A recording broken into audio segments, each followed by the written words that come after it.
एक कहावत है, घर का जोगी जोगना और पड़ोसी का संत। इसका मतलब होता है कि घर का जोगी जोगना, अगर घर के अंदर आपके कोई बहुत ही ज़्यादा इंटेलिजेंट आदमी भी हो तो भी आप उसको यूं ही समझते हैं कि ये तो फकीर टाइप का है, ये इसको कुछ नहीं पता। और पड़ोसी का संत, यानी कि पड़ोस में रहने वाला अगर कोई बेवकूफ़ भी होगा तो वह आपको संत लगेगा। इसलिए कहते हैं घर का जोगी जोगना और पड़ोसी का संत। आजकल के परिवेश में कुछ ऐसा ही हो रहा है। ये हम अधिकतर देखने को मिलते हैं कि कोई भी बंदा अपने आप को बुद्धिजीवी मानने लग जाता है, भले उसको वो कुछ पता हो या नहीं पता हो। और अगर कुछ जो आजकल मैं बताऊं आपको, जो अपने आप को पढ़े लिखे बोलते हैं, तो पढ़े लिखे बोलने का मेरा तात्पर्य ये नहीं है कि पढ़े लिखे होने का क्या मतलब है। मतलब हम किसी को बोलते हैं यार ये वेल एजुकेटेड है, ये पढ़ा लिखा है, तो उसका मतलब वह इंटेलिजेंट नहीं हो जाता। ठीक है, इंटेलिजेंसी पढ़ाई लिखाई से संबंध रखती है, मगर ये जरूरी नहीं है कि आप पढ़े लिखे हो गए तो आपको सब कुछ पता हो गया, क्योंकि स्मार्टनेस बंदा पैदा होता है तभी उसके अंदर होती है। अब आप देखिए कि अधिकतर आजकल जो हम देखते हैं, हम जैसे किसी का परिवेश देखते हैं कि कोई इंग्लिश बोल रहा है या कोई वेल एजुकेटेड है, जो अपने आप को वेल एजुकेटेड बोलते हैं, तो आपको क्या लगता है कि मतलब आप अच्छे कपड़े पहन लिए आपने, ठीक है, और अब अगर आप इंग्लिश बोल रहे हो तो क्या आप वाकई में वेल एजुकेटेड है? मतलब पढ़ाई का मतलब क्या है कि आपने कोई पढ़ाई कर ली, कोई लैंग्वेज सीख ली। देखिए एक लैंग्वेज सीखना ही इंटेलिजेंसी का सबूत नहीं होता। अगर आपको कोई एक लैंग्वेज आती है, सपोज कर लो कि हम भारत में रहते हैं और भारत में हिंदी प्रमुख भाषाओं में से एक भाषा है जो सबसे ज़्यादा बोली जाने वाली है, मगर अब यहाँ पर कोई बच्चा इंग्लिश मीडियम में पढ़ता है और अगर वह इंग्लिश बोलता है, फर्राटेदार इंग्लिश बोलता है, तो आपको क्या लगता है कि वह वेल एजुकेटेड है? क्योंकि सिर्फ वह इंग्लिश बोल रहा है तो वह इंटेलिजेंट हो गया? या वह साफ सुथरे कपड़े पहन रहा है, वह सूट बूट पहन रहा है या और कुछ पहन रहा है, तो वह क्या ज़्यादा मैनर्स वाला हो गया? देखिए यह सिर्फ हमारी एक मिथ्या सोच है, क्योंकि वेल एजुकेटेड का मतलब किसी लैंग्वेज को जानना नहीं है। वेल एजुकेटेड का मतलब होता है जिसके पास जानकारी है। एजुकेटेड मतलब जानकारी, शिक्षा है। अब शिक्षा किसी भी फील्ड में आ सकती है। कई बार हम देखते हैं कि जो क्या बोलते हैं, कम पढ़े लिखे होते हैं मगर वह भी वेल एजुकेटेड होते हैं, मतलब उनमें ज्ञान होता है। और सिर्फ पढ़ाई लिखाई से या कपड़ों से, जैसे आप मानिए कि कोई अगर धोती कुर्ता पहन रहा है या कोई राजस्थानी परिवेश में है या कोई कुर्ता पजामा पहन रहा है, तो इसका मतलब क्या वह वेल एजुकेटेड नहीं है? क्या वह इंटेलिजेंट नहीं हो सकता? फिर तो महात्मा गांधी भी वेल एजुकेटेड नहीं है, वह तो हमेशा धोती में ही रहते थे। हैं हमारे क्या बोलते सरदार वल्लभ भाई पटेल भी अधिकतर धोती और कुर्तों में ही रहते थे। लाल बहादुर शास्त्री भी धोती कुर्ता ही पहनते थे। तो कपड़ों से या पर्टिकुलर कोई एक लैंग्वेज जानने से आप वेल एजुकेटेड नहीं होते। अब आप सोच रहे होंगे कि मैं ये पढ़ाई के बारे में ऐसा क्यों कह रहा हूँ। एक्चुअल में क्या है कि अभी थोड़े दिनों से मैं कुछ वीडियोस देख रहा हूँ, तो मैं उस आदमी का नाम नहीं लूँगा। अगर आप पूरा वीडियो देखोगे तो आप समझ जाओगे कि मैं किसके बारे में बात कर रहा हूँ। तो वह बहुत इंटेलिजेंट है, ठीक है। वह गाने लिखते हैं फिल्मों में, भजन भी लिखते हैं और कव्वालियाँ भी लिखते हैं, मूवीज़ में गाने भी लिखते हैं, और वह स्क्रिप्ट राइटर भी हैं, ठीक है। उन्होंने कई फिल्मों की स्टोरियाँ भी लिखी है। अब अगर आप उनके वीडियोस जो मैंने अब देख रहा हूँ लगभग पिछले 5 से 10 सालों के बीच में, तो पहले जब उसके वीडियो जो होते थे तो वह अपने आप को जो प्रेजेंट करते थे, तो वह लोगों के सामने इस टाइप से प्रेजेंट करते थे कि वह न्यूट्रल टाइप के हैं, वह एक विशेष धर्म से संबंध रखते हैं, मगर वह हर किसी को बराबर करने का सोचते थे। मगर आजकल जो उनके वीडियोस होते हैं, वह अधिकतर जो मैंने एनालाइज किया है उन वीडियोस के अंदर वह अपने आप को एक तो नास्तिक बताते हैं कि मैं नास्तिक हूँ, ठीक है, मैं किसी धर्म वर्म को नहीं मानता, मगर उनके नाम से, उनके बच्चों के नाम से, उनके सारे क्या बोलते हैं चीज़ों से आपको ये पता चल जाएगा कि यह एक विशेष धर्म से संबंध रखते हैं, ठीक है। अब जो वह बोलते हैं, मतलब अब आप समझो कि अपने आप को इंटेलिजेंट बुद्धिजीवी है, तो उनको इस बुलाया जाता है फंक्शंस वगैरह में बात करने के लिए, ठीक। तो जब उनसे बात की जाती है तो वह जो भी बोलते हैं, तो मैंने जो एनालाइज किया है, तो वह इस हिसाब से प्रेजेंट करते हैं चीज़ों को कि भगवान वगैरह कुछ नहीं होते, ठीक, कोई भगवान नहीं होता, और सिर्फ यही जन्म है जो, अगला जन्म कुछ नहीं है, ठीक है, अगला जन्म आपका नहीं होगा, ना आपका पिछला जन्म था, ठीक है, और कोई भगवान नहीं है, मैं किसी भगवान को नहीं मानता। और कमाल की बात यह है कि उनको जो सुनने वाले हैं वहाँ पर, वह वही बुद्धिजीवी हैं जो अपने आप को भी बुद्धिजीवी ही मानते हैं। क्यों? क्योंकि वो वेल एजुकेटेड बोलते हैं अपने आप को, क्योंकि वह थोड़ा इंग्लिश विंग्लिश बोलते हैं, कपड़े अपने अच्छे पहनते हैं, तो वो अपने आप को वेल एजुकेटेड बोलते हैं, बुद्धिजीवी है। मगर मैं गारंटी के साथ बोल रहा हूँ कि वहाँ पर बैठने वाले 95% लोगों में से किसी एक को भी हनुमान चालीसा भी नहीं आती होगी। हाँ ठीक है, आप कोई विदेशी लैंग्वेज बोल रहे हैं, आप इंग्लिश बोल रहे हो, तो इंग्लिश बोलने का मतलब आप इंटेलिजेंट थोड़ी होगे। और वह वही है बुद्धिजीवी जो अपने ही घर के अंदर कभी खुल के हंसते भी नहीं होंगे।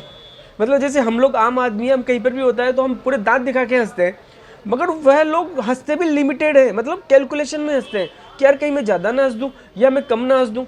वह अपने इमोशंस भी नहीं दिखाते, मतलब वह सिर्फ और सिर्फ दिखावे की ज़िंदगी जीते, है ना। हर कहीं पर शोशा, मैं कहीं जा रहा हूँ तो मैं कैसा लग रहा हूँ, मुझे कैसे बोलना चाहिए या मुझे कैसा हंसना चाहिए, मुझे कितनी तेज़ बोलना चाहिए, कितनी धीरे बोलना चाहिए।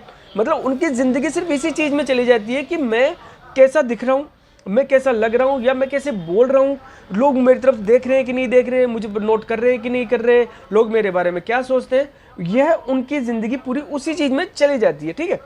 वो बुद्धिजीवी वहाँ पर बैठे होते हैं, और वहाँ पर भी जो वो बंदा जिसकी मैं बात कर रहा हूँ, जो ऐसे वीडियोस मतलब बोलता है स्टेज पर आके, उसके धर्म के, जो विशेष धर्म से है, उसके धर्म के मुश्किल से पब्लिक में 1 या 2% लोग होते हैं, और अधिकतर 98% लोग दूसरे धर्म के होते हैं। तो उसको ये बिल्कुल पता है कि मैं जो भी बोलूँगा मुझे मेरे धर्म के लोग फॉलो नहीं करेंगे। क्यों? क्योंकि उसको पता है कि मेरे धर्म के लोग मेरी बात सुनेंगे ही नहीं, इधर से सुनेंगे, इधर से काय सुनेंगे, इधर से निकाल देंगे। मगर जो मेरे सामने ये बेवकूफ़ बैठे हैं, जो अपने आप को बुद्धिजीवी समझते हैं, तो मैं अगर इन चीज़ को ऐसे घुमा फिरा के बोलूँगा तो इनके दिमाग में जाएगी। यह नैरेटिव जो है ना, सोच, खतरनाक विचारधारा, वह इसके दिमाग में जाएगी। तो वह क्या करते हैं, बहुत सारी चीज़ों को तोड़ मरोड़ के आपके सामने पेश करते हैं, ठीक है। अब जैसे उनका वीडियो देखा तो उन्होंने ये कहा कि साहब आप अगर घर के अंदर कोई चौकीदार रखते हैं या कोई नौकर रखते हैं तो आप उससे 10 सवाल पूछते हो, ठीक है ना। आप चौकीदार या कोई नौकर रखते हो तो आप उससे 10 सवाल पूछते हो, तो आपने भगवान ऐसे कैसे रख लिया? मतलब भगवान, इनके हिसाब से भगवान भी रखने की चीज़ है। तो ये कहते हैं कि आप भगवान से सवाल पूछो कि आपने अगर कोई भगवान माना है, और क्या कहते हैं भाई साहब कि या तो ऐसा होता है कि आपने, जो आपके बुजुर्ग लोग या माँ बाप जो भगवान मानते थे, वही भगवान आपने रख लिया हो, है ना। अब जैसे हम लोग तो किसी, कोई शंकर भगवान को मानता है, मैं शंकर भगवान को मानता हूँ, कोई हनुमान जी को मानता है, कोई माता को मानता है, कोई कृष्ण जी को मानता है, कोई राम जी को मानता है। तो मतलब उनका कहना है कि आपने कोई भगवान रख लिया हो। दूसरा कि आपने बिना पूछे कैसे रख लिया, आपको पूछना चाहिए, आपने भगवान से सवाल पूछने चाहिए। अब इन्होंने भी शायद पूछे होंगे भगवान से सवाल, इनके डायरेक्ट संबंध होंगे। खैर, तो एक तो ये है, इस हिसाब से बोलते हैं। दूसरे हिसाब से कहते हैं कि साहब ये पाप और पुण्य ये सब कुछ नहीं है, जो है वो यही जीवन है, आपका कभी दूसरा जन्म नहीं होगा और ना आपका इससे पहले कोई जन्म हुआ था, जो है वो यहीं पर है। पाप पुण्य कुछ नहीं है, सब बराबर है। भगवान कुछ नहीं है, जो आपके पापों का हिसाब करता है या आपको पुण्य का हिसाब करता है, वो कुछ नहीं है। अच्छा साहब, तीसरी बात जो ये भाई साहब मतलब बहुत जोर दे के बोलते हैं कि आपको, जो आपके भगवान है, एक तो कि आपको उनसे सवाल पूछना चाहिए। दूसरा, आप आपके भगवान से या इन चीज़ों पर कोई सवाल नहीं पूछ सकते। पहले तो ये कहते हैं कि आपको सवाल पूछना चाहिए, मगर अब आपका धर्म जो है वह सवाल पूछने की इजाज़त नहीं देता, ठीक है। एक तो ये कि आपको सवाल पूछनी चाहिए, भगवान से सवाल पूछनी चाहिए डायरेक्ट, ठीक है, भगवान कहीं बैठे हुए हैं, फ़ोन कर लो, पूछ लो। दूसरा, आपको क्या बोलते हैं, भगवान से सवाल करना चाहिए। दूसरा, आप सवाल नहीं कर सकते भगवान से। अच्छा साहब, तो इनके जो बातों का सारांश ये होता है कि आप नास्तिक बनो, आप भगवान को मत मानो। अब इनके मैं बहुत सारी वीडियो देख चुका हूँ, तो इसलिए मैंने कहा था घर का जोगी और जोगी जोगना और पड़ोसी का संत। तो अब मैं, मेरे हिसाब से, क्योंकि मैं सनातन धर्म को मानता हूँ, ठीक है, तो मैं इस चीज़ में विश्वास नहीं करता कि मैं किसी और के बारे में कुछ टिप्पणी दूँ या किसी और के धर्म के बारे में कोई भी टिप्पणी करूँ या कुछ बोलूँ, क्योंकि मैं इसमें विश्वास करता ही नहीं हूँ। धर्म अपने आप में एक इतनी बड़ी सत्ता है कि इनके बारे में कोई भी टिप्पणी करनी ही नहीं चाहिए, ठीक है। धर्म कभी भी, कोई भी धर्म गलत हो ही नहीं सकता। गलत क्या होता है, उस धर्म के अकॉर्डिंग जो आदमी रीति रिवाज बनाता है वह गलत होते हैं। धर्म गलत नहीं है, अगर किसी आदमी की कोई श्रद्धा है तो वह श्रद्धा गलत नहीं होती, क्योंकि ओवरऑल आपकी श्रद्धा क्या है, हर धर्म क्या बोलता है हमें कि ऊपर कोई है, ठीक है, जो बैठा हुआ है, जो इस चीज़ को कंट्रोल करता है, ठीक है। अब ये भाई साहब काफ़ी सारी बातें करते हैं, तो अब मैं आपको एक बात बताता हूँ, आप समझिए। देखिए ये वीडियो थोड़ा सा लंबा हो सकता है, तो आपके पास टाइम है तो आप देखिए, वरना आप इसको टुकड़ों में भी देख सकते हैं। तो अब मैं सनातन धर्म को मानता हूँ, तो मैं 2-3 चीज़ें क्लियर करना चाहता हूँ। एक तो जो बेवकूफ़ लोग वहाँ पर बैठते हैं, ठीक है, बुद्धिजीवी जो सवाल नहीं पूछते इसी बंदे से कि आप अपने धर्म के बारे में कह सकते हो, किसी दूसरे के धर्म के बारे में आपको बोलने का कोई हक नहीं है, कमेंट्स करने का कोई हक नहीं है। दूसरी बात यह है कि यह भाई साहब बोलते हैं कि आपको भगवान से पूछना चाहिए, ठीक है। तो अब यह तो पॉसिबल है नहीं, क्योंकि भगवान को तो किसी ने देखा ही नहीं, है ना। अब भगवान क्या है, भगवान एक श्रद्धा है, एक विश्वास है, फेथ है ना। आपका विश्वास ही तो है भगवान, भगवान को हमने किसी ने नहीं देखा। अब मुझे विश्वास है कि मेरे शंकर भगवान है, तो वो मेरा विश्वास ही तो भगवान है। जो मेरे अंदर जो बोल रहा है वो भी तो ब्रह्म है, जो मेरे अंदर है वह ब्रह्मा ही तो है, परमात्मा ही तो है जो बोल रहा है अभी, ठीक है। तो हमारे सबके अंदर जो है वह परमात्मा है जो बोल रहे हैं, तो हमें विश्वास है, हर चीज़ विश्वास से ही होती है। आप इस दुनिया पे पैदा हुए हो, ठीक है, तो अगर आप कुछ करते हो तो नैतिकता क्या है, जो सबसे मूल सिद्धांत है समाज में रहने का, नैतिकता, मतलब आपको ये करना चाहिए। तो भगवान भी ऐसे विश्वास ही है, तो विश्वास के साथ आप किसी भी तरीके का छल या किसी भी तरीके का कपट नहीं कर सकते हो, ना किसी के विश्वास पर आप श्रद्धा पर सवाल उठा सकते हो, ठीक है। उसका विश्वास है, वो मान रहा है, तेरा विश्वास है, तू मत मान। अब दूसरी बात यह है कि ये बोलते हैं कि भाई साहब आप सवाल नहीं पूछ सकते हो। देखिए आपके धर्म का तो मुझे नहीं पता, या किसी और के धर्म का तो मेरे को नहीं पता, मगर सनातन धर्म के अंदर आप बिल्कुल सवाल पूछ सकते हो। इसका सबूत मैं आपको बताता हूँ। जो पूरी दुनिया के अंदर सबसे ज़्यादा पॉपुलर हिंदू धर्म के अंदर कोई किताब होगी तो वह है भगवद गीता, ठीक है। जब भगवान श्री कृष्ण जो अर्जुन को अपना विश्व रूप दिखा रहे होते हैं, उस समय भी आप कल्पना कीजिए, अगर आप भगवद गीता पूरी पढ़ेंगे तो आप देखेंगे उस पूरी भगवद गीता के अंदर अर्जुन कृष्ण जी से सवाल ही पूछता है कि ऐसे हो गया तो ऐसे कैसे, और ऐसे हो गया तो ऐसे कैसे।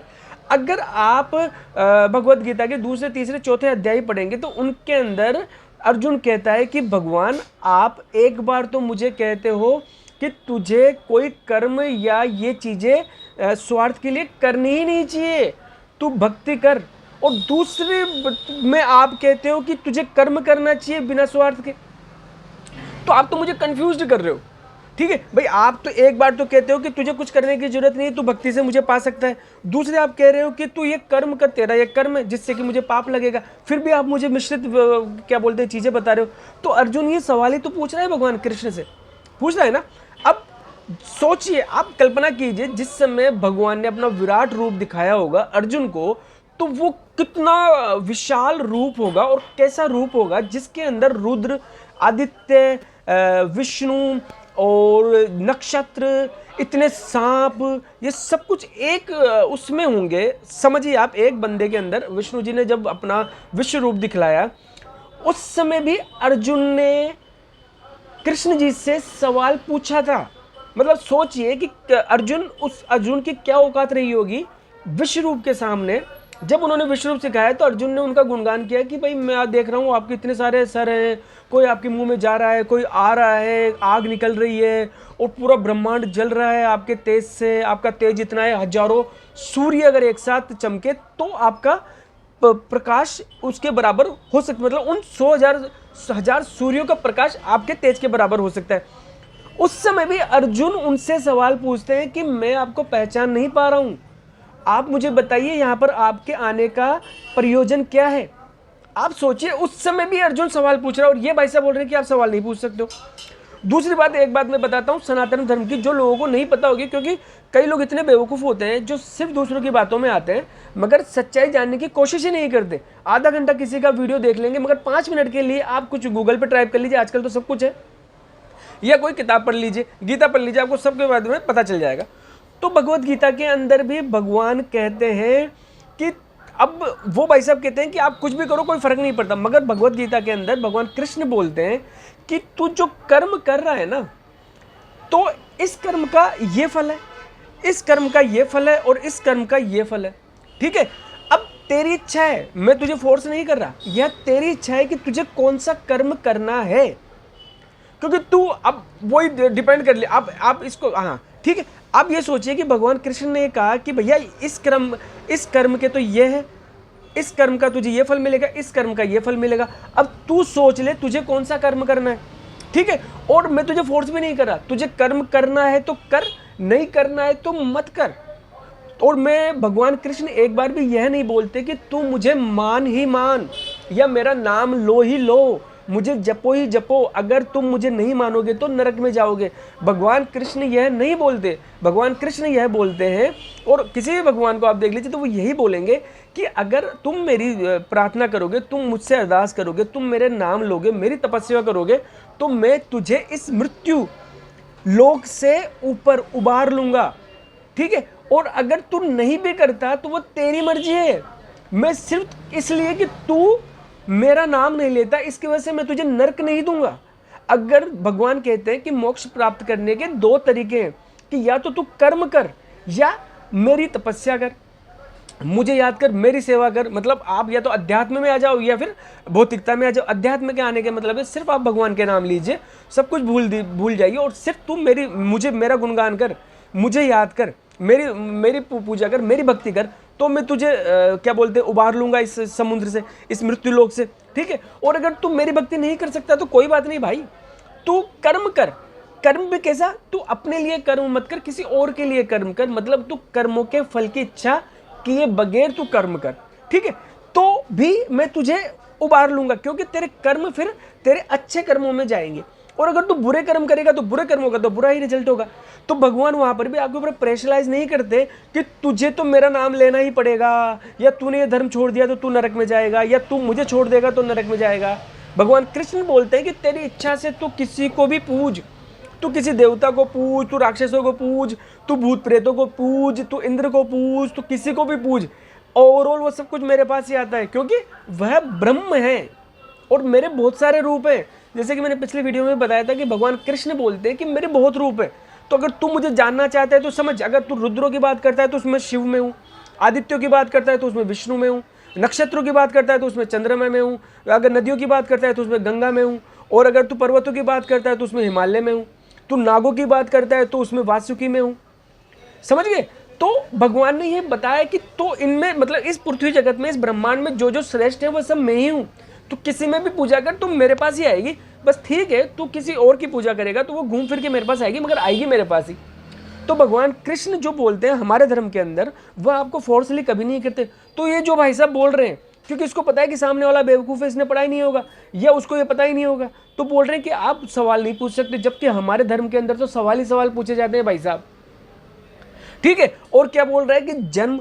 अब आप एक बात समझिए कि आप कहीं पर जाते हैं, ठीक है, अब आपने कोई ट्रेन में आप जाओगे, तो अब अगर आपके पास थर्ड क्लास की टिकट है, जनरल डब्बे की सीट है, तो आप उस जनरल डिब्बे में जाओगे तो वहाँ पर 30 सीटों पे आपको 100 आदमी मिलेंगे, तो आपको पनिशमेंट होते हुए जाओगे, आप खड़े खड़े जाओगे, बहुत तकलीफ उठाए जाओगे।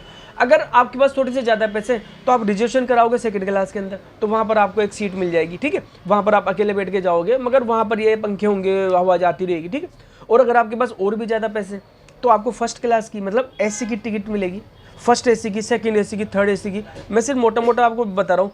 तो फिर उसमें आप क्या होगा, आप एसी में बैठोगे, आपके पास खाना वाना भी आएगा, आप एक सीट पर अकेले रहोगे, प्राइवेसी होगी, सफ़र शानदार गुजरेगा। तो कर्म भी आपके ऐसे ही हैं। अगर आपने कोई कर्म किए हैं उसी के अकॉर्डिंग आपको क्या बोलते हैं, टिकट मिलेगी ट्रेन के अंदर। अब आप ये समझिए, मोटा मोटा आपको जयपुर से बॉम्बे जाना है तो आपको 3 ट्रेन बदलनी है उसके अंदर।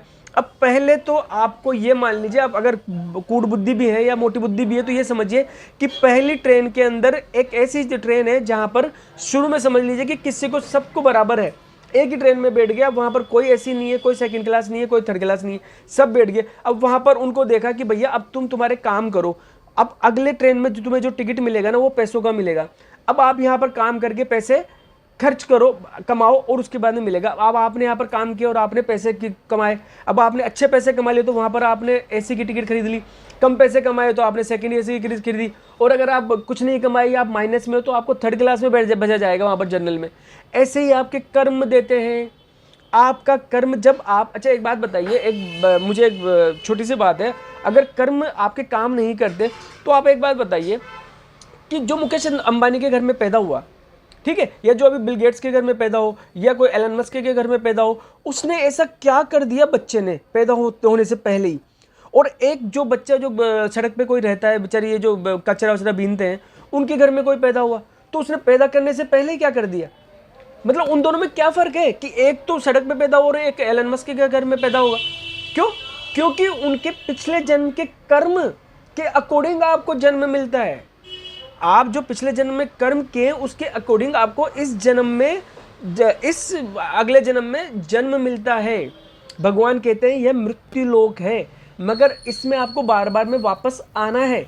तो अगर आपने अच्छे कर्म किए तो आपको अच्छे घर में, गीता में भी लिखा है कि आपको अच्छे कुल के अंदर अच्छे धनवान व्यक्ति के घर में पैदा होगे अगर आप अच्छे कर्म करोगे तो। और अगर आप खराब कर्म करोगे तो आपको भुगतना तो है। तो आप यहाँ पर पैदा होगे तो आप यहाँ पर किसी गरीब के घर में पैदा होगे, जहाँ पर पूरी जिंदगी आपकी 2 वक्त की रोटी के लिए ही गुजर जाएगी। ये कहते हैं कि सब पूरा ब्रह्मांड भगवान ही कंट्रोल करते हैं, ये भाई साहब बोलते हैं, और एक पत्ता भी इनकी मर्जी के बगैर नहीं हिलता, ठीक है। और अगर मैं सीढ़ियों से गिर गया तो आप ये कहते हो कि अरे भगवान तुमने मुझे बचा लिया, वरना मेरे ज़्यादा भी लग सकती थी। तो ये बोलते हैं कि भाई साहब अरे गिराया भी तो भगवान नहीं था। अब मैं एक बात बताता हूँ कि ये जो कहावत है कि इस पूरे ब्रह्मांड के अंदर एक पत्ता भी भगवान की मर्जी के बगैर नहीं हिल सकता, इसका मतलब यह है कि इस ब्रह्मांड में जो भी होता है वह भगवान की मर्जी से ही होता है, आपकी मर्जी से नहीं होता। दूसरी बात यह है कि ये बोलते हैं कि तू गिर गया और उठ गया। तो मैं आपको बताऊं, जो परालब्ध होते हैं, परालब्ध का मतलब होता है कि आपकी चीज़ों में जो मेजर चीज़ें हैं, मेजर आपके जो आपने काम किए, आपने जो कर्म किए, उसकी वजह से आपके जीवन में आपको मेजर चीज़ें मिलती है कि ठीक है। जैसे आपने कोई अच्छे कर्म किए तो आपको वो मेजर चीज़ होगी कि आपको एक अच्छे घर के अंदर पैदा कर दिया भगवान ने, जहाँ पर आपको खाने वाने की प्रॉब्लम नहीं आएगी, पहनने की प्रॉब्लम नहीं आएगी, आप चांदी के चम्मच से दूध पियोगे। और अगर आपने खराब कर्म किए तो आप एक गरीब के घर में पैदा होगे, जहाँ पर आपको हर चीज़ में दिक्कत आएगी, आप सर्दी गर्मी बरसात का सामना करोगे, ठीक है। मगर जो छोटी छोटी चीज़ें होती है ना, कि आप यहाँ से जा रहे हो तो आपने किसी को गाली दी तो ये भगवान ने डिसाइड किया, नहीं, ये भगवान ने डिसाइड नहीं किया, ये आपने डिसाइड किया कि मुझे किसको गाली देनी है, किसके बारे में क्या सोचना है, मुझे आज ये करना है या वो नहीं। क्या छोटी छोटी चीज़ें भगवान डिसाइड नहीं करते। भगवान आपकी जो बड़ी बड़ी चीज़ है ना वो ही डिसाइड करते हैं। ऐसी छोटी छोटी चीज़ें भगवान डिसाइड करने लगे तो हो गया काम, फिर कर्म क्या हुआ। अरे अगर सब कुछ भगवान ही डिसाइड करे तो फिर तो आप कंप्यूटराइज प्रोग्राम हो, फिर तो आप कुछ हो ही नहीं, आप तो एक सॉफ्टवेयर हो जिसको पहले से पहले किसी ने रिमोट दबा दिया, फिर तो जरूरत ही क्या है आपको कुछ करने की भाई। फिर तो आप मैट्रिक्स मूवी देखिए, उसमें वो कंप्यूटराइज प्रोग्राम होते हैं सारे के सारे, कि आप वैसे ही चलोगे। तो यह जो चीज़ें हैं ना, मतलब मगर क्या होता है कि जो अपने आप को बुद्धिजीवी मानते हैं या वेल एजुकेटेड मानते हैं, वाकई में उनको कुछ नहीं पता, वह ऐसी चीज़ों में बहुत जल्दी आ जाते हैं, ठीक है। अब ऐसे ही मैं आपको बताऊं कि जैसे किसी को कुछ नहीं पता, हमारे 16वीं शताब्दी के अंदर एक बंदा होता था, उसने सबसे पहले रोम के अंदर, उसका नाम था जर्दारो ब्रूनो, ठीक है। अब एक सोचने वाली बात है, जो जर्दारो ब्रूनो है 16वीं शताब्दी में, उसने सबसे पहले कहा था, अभी मैं इसके बारे में बताऊंगा कि सबसे पहले कहा था कि उससे पहले भी कह चुके हैं। तो 16वीं शताब्दी में उसने कहा था कि सब पृथ्वी गोल है। तो रोम के अंदर उनके जो राजा थे या वहाँ पर जो धर्म था, उन्होंने कहा कि यार ये क्या बोल रहा है, हमारे हिसाब से तो जो हमारे धर्म के अनुसार तो पृथ्वी चपटी है। तो उसको पकड़ लिया और उसको पकड़ के उसको मृत्युदंड दे दिया कि तू गलत बोल रहा है, तू हमारे विश्वास के साथ खेल रहा है, क्योंकि पृथ्वी तो चपटी है। मगर उसने कहा कि नहीं, पृथ्वी गोल है और पृथ्वी सूरज के चक्कर काटती है, सूरज पृथ्वी के चक्कर नहीं काटता। तो इसकी वजह से उसको मृत्युदंड दे दिया गया। अब भाई साहब वो जेल के अंदर गया तो उसने सोचा कि यार ये तो लफड़ा हो गया। तो उसने वहाँ पर माफ़ी मांग ली, मरता क्या नहीं करता। उसने माफ़ी मांगी, साहब मुझे माफ़ कर दो, पृथ्वी तो चपटी है साहब और सूरज ही पृथ्वी के चक्कर काटता है। उसको छोड़ दिया गया। अब उसके बाद में ये क्या होता है कि जो इस टाइप के बंदे होते हैं ना, वह बहुत थोड़े अलग टाइप के होते हैं।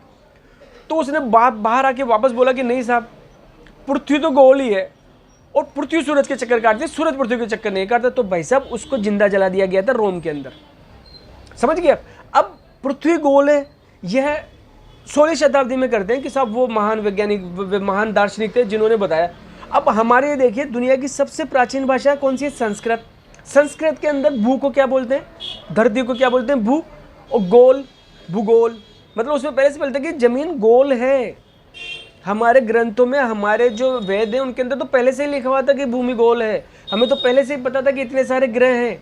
हमें पहले ही पता था कि पृथ्वी सूरज के चक्कर काटती है और एक चक्कर भी इतने दिनों में काटती है। बृहस्पति एक चक्कर अपने 12 साल में काट पाता है सूरज के।